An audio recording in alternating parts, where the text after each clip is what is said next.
गुरु ब्रह्मा गुरु विष्णु गुरुदेव महेश्वर गुरुरेव परम ब्रह्म तस्मै श्री गुरुवे नमः। ओम नमो श्रीमद भगवते वासुदेवाय नमः। ओम नमो श्रीमद भगवते वासुदेवाय नमः। ओम नमो श्रीमद भगवते वासुदेवाय नमः। শ্রী চৈতন্য মহাপ্রভু তার লীলাবিলাসের প্রথম থেকে একাদশীর উপবাসের প্রথা প্রবর্তন করেছিলেন।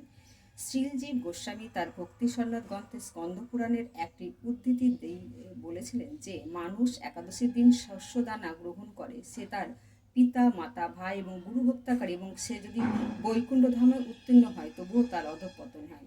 একাদশীর দিন শ্রী বিষ্ণুর জন্য সব কিছু রন্ধন করা হয়, এমনকি অন্ন এবং ডালও, কিন্তু শাস্ত্রে নির্দেশ দেওয়া হয়েছে যে সেদিন বৈষ্ণবের বিষ্ণুর প্রসাদ পর্যন্ত গ্রহণ করা উচিত নয়। সেই প্রসাদ পরের দিন গ্রহণ করার জন্য রেখে দেওয়া যেতে পারে। একাদশীর দিন কোনো রকম শস্যদানা এমনকি অন্ন তা যদি বিষ্ণু প্রসাদও হয় তবুও তা গ্রহণ করতে কঠোরভাবে নিষেধ করা হয়েছে।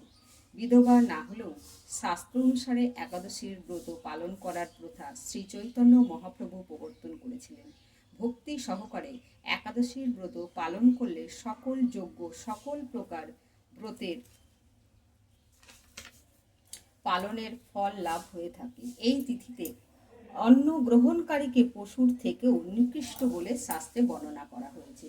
অনেকের ধারণা শ্রী পুরী ধামে শ্রী জগন্নাথের অন্ন প্রসাদ ভক্ষণ দোষাবহ নহে। এই ধারণার বশবর্তী হয়ে পুরীতে অনেকে নিঃসংকোচে অন্ন গ্রহণ করেন। ইহা সম্পূর্ণ শাস্ত্র বিরুদ্ধ বিচার।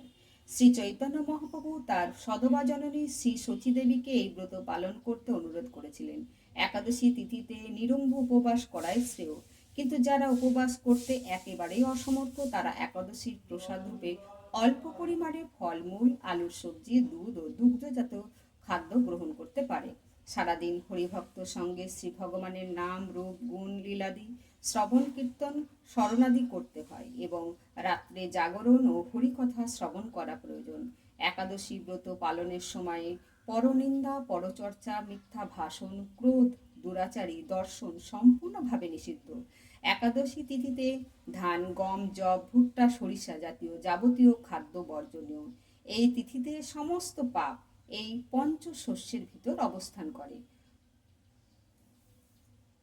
ভিডিওটি ভালো লাগলে লাইক, সাবস্ক্রাইব এবং শেয়ার করে দেবেন। রাধে রাধে। জয় শ্রীকৃষ্ণ।